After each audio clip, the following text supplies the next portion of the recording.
नमस्कार, मैं हूं doctor Sanjay Kumar, gastro care hospital Bhopal से।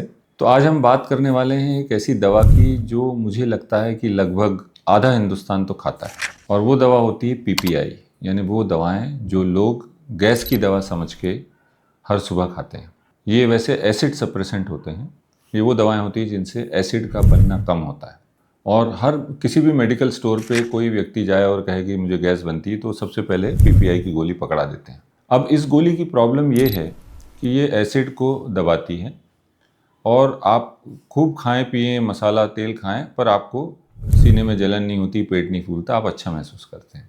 और सबसे बड़ी बात यह है कि ये दवाएं जो पीपीआई के नाम से मशहूर हैं, इनको खाने से एक तरह की डिपेंडेंस होती है, एक तरह का एडिक्शन होता है।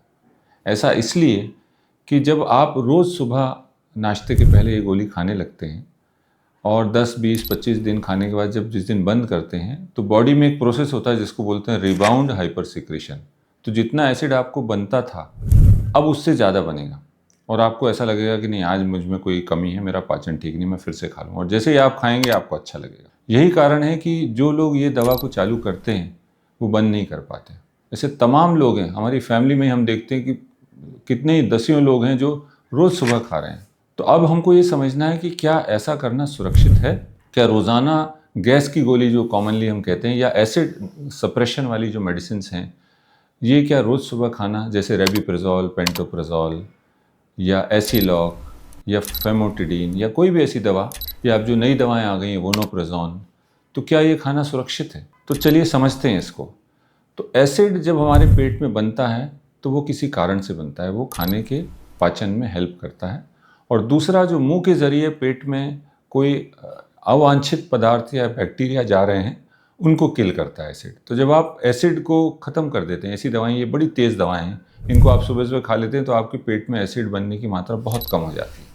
जब बहुत कम हो जाती है तो इन सब बैक्टीरिया और अवांछित तत्वों से सुरक्षा जो हमें मिली हुई थी एसिड के कारण, वो नहीं मिलेगी। और इसके अलावा ऐसा भी होता है कि एसिड सप्रेशन के कारण बहुत सारे विटामिन्स जो हम लोग खाने से एब्जॉर्ब कर लेते, वो अब नहीं होते। तो इन इफ़ेक्ट क्या होता है? जो लोग लगातार पीपीआई या गैस की गोली रोज़ खाते हैं, उनको कई सारे विटामिन्स की कमी हो जाती है, स्पेशली कैल्शियम, मैग्नीशियम, आयरन, ये कम हो जाती है। इनको खून की थोड़ी कमी रहने लगती है। इनको हड्डियां वीक हो जाती हैं, ऑस्टियोपोरोसिस जल्दी होता है। ये भी दिखाया गया है कि इन लोगों को हिप फ्रैक्चर्स एल्डरली एज में होने लगते हैं। बहुत सारे लोग गिरते हैं तो फ्रैक्चर हो जाता है। इसके अलावा बहुत सारे इन्फेक्शंस जो आपको वैसे नहीं होते थे, अब होने लगेंगे। आपका पेट अक्सर ख़राब हो सकता है, क्योंकि एसिड की जो दीवार थी वो आपके पास नहीं है। तो स्पेशली जो इन्फेक्शंस का मेंशन्ड है वो है क्लोस्ट्रीडियम डिफिसाइल इन्फेक्शन होता है, जो आंतों का एक तरह का इन्फेक्शन होता है, वो इसमें ज़्यादा होने लगता है। इसके अलावा ऐसा भी पाया गया एक्सपेरिमेंट्स में कि लगातार एसिड को दबा के रखने से एक स्थिति बनती है जिसको बोलते हैं एक्लोरहाइड्रिया।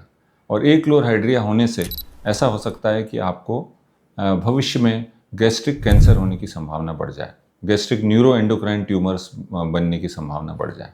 तो ये सब तमाम साइड इफ़ेक्ट्स हैं जो पीपीआई या गैस की गोली लेने से होते हैं। इसके अलावा अगर आप बहुत सारी अन्य दवाएं खाते हैं, जिसको हम कहते हैं पॉलीफार्मेसी, एक व्यक्ति है जिसको बहुत सारी बीमारियां हैं, डायबिटीज़ है, ब्लड प्रेशर है, हार्ट की, लंग की और लिवर की प्रॉब्लम्स हैं, वो काफ़ी दिन में 10-15 गोलियां खाते हैं। तो पीपीआई या इन गोलियों को खाने से उनके इंटरेक्शन होते हैं, ड्रग इंटरेक्शंस भी होते हैं, और उन दवाओं का प्रभाव कम या ज़्यादा हो सकता है। तो दवा आप खा भी रहे हैं और चूंकि साथ में ये ले रहे हैं, तो उन दवाओं का असर नहीं हो रहा है। तो ये भी एक साइड इफ़ेक्ट्स है। पर सबसे बड़ा साइड इफ़ेक्ट मैं ये मानता हूँ पीपीआई का कि ये एडिक्टिंग ड्रग्स हैं। आप एक बार लेने लगते हैं तो आपको बंद करना मुश्किल होता है। आपको जो एक यूफोरिया, एक फीलिंग रहती है अच्छी, उसको आप छोड़ नहीं पाते और लगातार लेते हैं। तो ये सुरक्षित तो नहीं है। अब नई दवाएं जो आई हैं, जो वोनोप्राज़ोन या जिनको हम पी कैप्स कहते हैं, तो पी कैप्स जो हैं पीपीआई से भी स्ट्रॉन्ग हैं, और ये बहुत तेज़ी से एसिड को दबाती हैं। जब ज़्यादा तेज़ी से एसिड को दबाती हैं तो जाहिर सी बात है कि इनके साइड इफ़ेक्ट्स भी उनसे ज़्यादा होंगे। तो क्या करें? अगर आपको, एक तो ये कि अपने जो भी प्रिस्क्रिप्शन होता है डॉक्टर से ज़रूर पूछें कि ये क्या खाना ज़रूरी है। डॉक्टरों की भी हमारे देश में आदत हो गई है कि जब उन्हें लगता है कि मैं कोई पेन किलर दे रहा हूँ किसी को, तो साथ में एक ये एसिड की दवा दे देता हूँ, कहीं इसको अल्सर ना हो जाए, कल को ये नहीं कहे कि आपकी दवा से मुझे साइड इफ़ेक्ट्स हो गया। तो हम ये देखते हैं, अगर मैं 100 प्रिस्क्रिप्शन रोज़ाना देखता हूँ किसी विभिन्न डॉक्टरों के, तो इसमें से कम 50-60 में तो मुझे पीपीआई का प्रिस्क्रिप्शन मिलेगा। तो अनफॉर्चुनेटली ये वर्ल्ड में इस समय सर्वाधिक ओवर यूज ड्रग है जिसकी ज़रूरत नहीं थी। ये दवा ओरिजिनली सिर्फ 2 बीमारियों के लिए दी जाती है। एक तो जिनको एसिडिटी है यानी गैस्ट्रोइसोफेजियल रिफ्लक्स यानी GERD है, उसमें इस दवा का रोल है। और दूसरा अगर व्यक्ति को पेप्टिक अल्सर है। इन दोनों कारणों में इनका देना ज़रूरी है, पर एक निश्चित ड्यूरेशन तक ही देना चाहिए। जैसे अल्सर के पेशेंट में 6 से 8 हफ्ते में अल्सर हील हो जाता है, उसके बाद देने की ज़रूरत नहीं होती। और अगर इसको H. पाइलोरी इन्फेक्शन है, उसको आपने ट्रीटमेंट कर दिया तो बिल्कुल ही ज़रूरत नहीं होती। दूसरी ओर GERD के पेशेंट वो पेशेंट होते हैं यानी एसिडिटी के पेशेंट, यानी जिनको एसिड पेट से बनकर सीने में आ जाता है। इन लोगों को ज़रूर एसिड दबाने की दवाएं या PPI या P-कैप्स बहुत लंबे समय तक लेने पड़ते हैं या लाइफ लॉन्ग लेने पड़ते हैं। तो इसके बारे में हम फिर कभी बात करेंगे कि अगर हमेशा कोई लाइफ लॉन्ग PPI की किसी को ज़रूरत पड़ रही है तो इसके बदले हम क्या कर सकते हैं। इसके बदले हम सर्जरी कर सकते हैं या एंडोथेरेपी कर सकते हैं। तो एंडोथेरेपी के ज़रिए आप ऐसा विधि करते हैं जिसके कारण एसिड जो पेट में बनता है वो सीने में ना आए, ताकि इन लोगों को इस तरह की दवाओं की ज़रूरत ना पड़े। तो ऐसा बिल्कुल ना समझें कि रोज़ाना सुबह गैस की गोली लेना आपके लिए कोई बहुत सुरक्षित चीज़ है। ज़रूर इसका ऑल्टरनेटिव ढूंढें, थोड़ा सहन करें, थोड़ा खाने में ध्यान रखें।